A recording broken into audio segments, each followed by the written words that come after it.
Hello y'all. I figured on today's video we'd do an introduction to this character here on the horror video game called Dead by Daylight. This character here is called the Houndmaster. She is prestiged on this person's account that I play on to a level 4. This is what she looks like on the killer chart. And this is her little doggy that comes with her on this character, and it hunts down survivors to try to attack them. And this is what she's dressed like. That's the person's account that I play on. Now let's go ahead and get into the bio about her. I do kind of like playing this character. I don't like playing killers much, but she's a fun character to play. I haven't played her that much though, about 3 or 4 times. I just don't play killers that often. I hardly ever play this game anymore. Anyways, let's read this bio about her. She's called the Houndmaster. Portia May's father helped found a prosperous settlement of sailors and merchants on an uncharted island in the Caribbean. They called their port town Fortune and created a vast trading network which exposed Portia's to cultures and knowledge from around the world. As a sailor and lover of stories, Portia's father read her the Arabian Nights, Shakespeare, and Greek mythology, and he instructed her in sailing and celestial navigation. To be sure, he installed within her a love for adventure so that she always wanted to travel with him. Once she accompanied sorry, I can't read that great. Once she accompanied her father on a trip to Italy where he traded sugar and silver for rare silks and spices.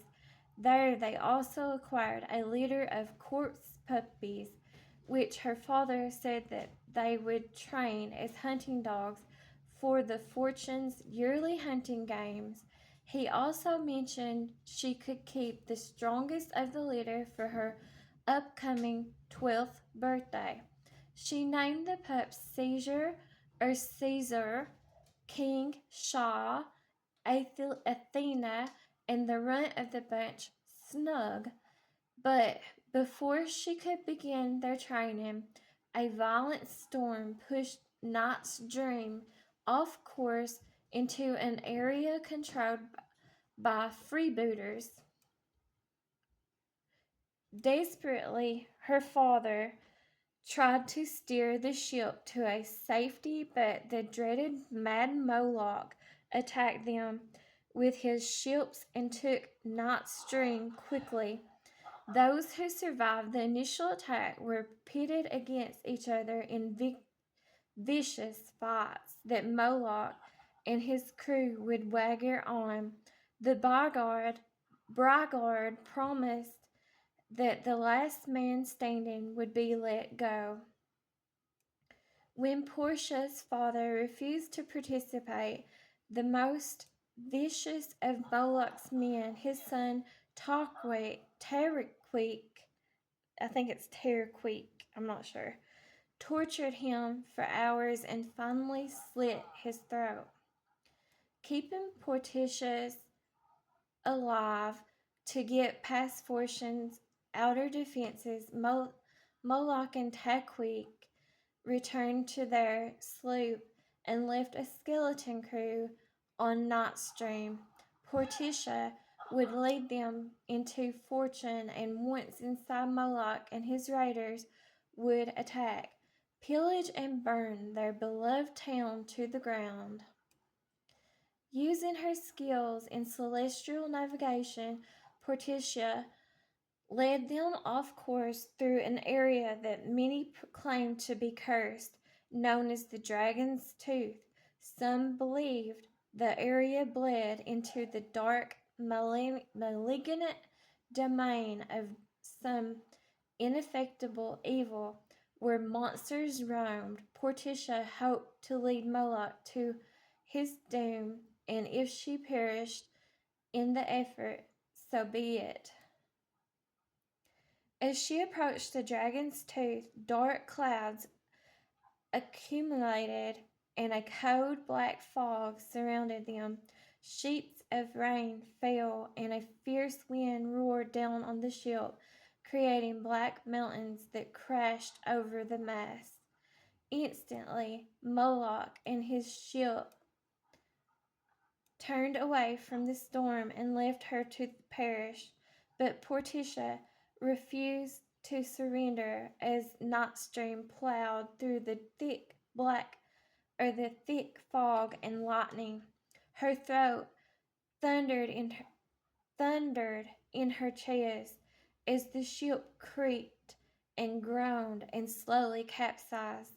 The last thing she saw before the ocean swallowed her whole was the silhouette of a giant tentacle crashing down on them. Portia opened her blurry eyes to see Snug staring down at her as he tricked her face and or licked her face, my bad. Licked her face and barked for her to get up. Blinking the salt water out of her eyes, she pushed her aching and bruised body from the ground, but collapsed onto the strange purple sand. She had never seen anything like it before. With difficulty she gathered herself, stood and turned to face the runt Snug bark twice and began sniffing the ground, leading her to a cluster of coconuts and purple seaweed. She dried out the seaweed, cracked the coconuts, and ate on the rocks, quietly listening to creatures she had never heard before, and suddenly realized they were marooned on an island in the dragon's tooth. They were in a strange world, an in-between world, a world her father had once described as a living nightmare that tortured the mind and played with the heart. And as she listened to those strange new sounds, she suddenly saw Moloch everywhere. Instinctively, Portia closed her eyes and shrieked, and only stopped when Snug jumped into her lap, returning her to the moment with a crescendo of barks. Over the years, Portia survived on whatever washed ashore, and she battled predators that stalked the island. Ferocious animals, vicious humans, and savage abominations not of this world. Snug now weighed over 100 pounds and followed Portia everywhere. Together they made a daunting pair, and most of the survivors on the island kept their distance. The few who didn't live to regret it, if they lived at all. And just when she was about to give up on the idea of escaping, she spotted an impossible thing while searching the beach for Snug. To her disbelief, she saw Night's Dream drifting offshore in the cold, black fog. She knew better than to doubt or question anything on the island. With a whistle, she entered the water, but was suddenly attacked by a group of castaways. In her mind, she slaughtered Moloch 50 times and spared only those she needed to crew her ship. Together they spent days searching for Snug, but he was nowhere to be found. He was gone. Gone as if he had never been, as if he had only been a figment of her imagination. For decades, Portia terrorized the Caribbean as she searched for Moloch. She only attacked freebooters, taking their gold and torturing their sadistically to sadicate some intangible darkness living within her, a darkness like a parasite that demanded blood until it had its fill. On the occasions Portia couldn't appease its hunger, the parasite would squeeze her mind with its deadly talons, crushing reason and reality until she would see Moloch's face on every crew member. She would attack the butcher everywhere, everyone, and anyone until one of her many trusted guard dogs barked for her to stop. Moloch would suddenly dematerialize into whiffs and black fog. Dematerialize, my bad. Into whiffs of black fog. Terrified, the crew knew it was just a matter of time before her madness turned against them. And so, even when they finally located Moloch, they conspired to mutiny. But they had underestimated their captain. By the time Portia was through with them, there was only 5 left standing in a pool of blood and gore.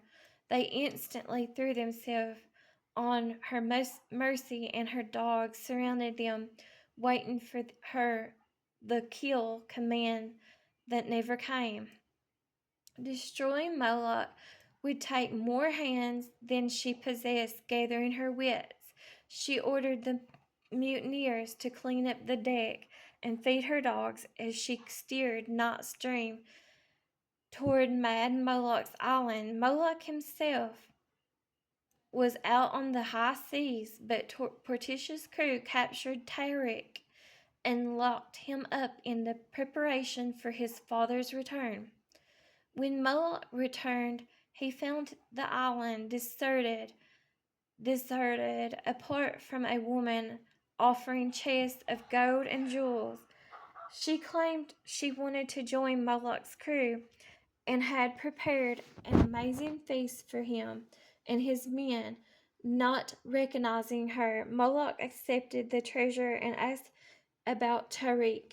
She smiled and assured him his son would be joining them for dinner. Portia served Moloch an elaborate meal, and he drank and ate with gusto. The meat was especially good, roasted crisp and black on the outside and pink and juicy on the inside. He wanted to know if it was wild boar or venison.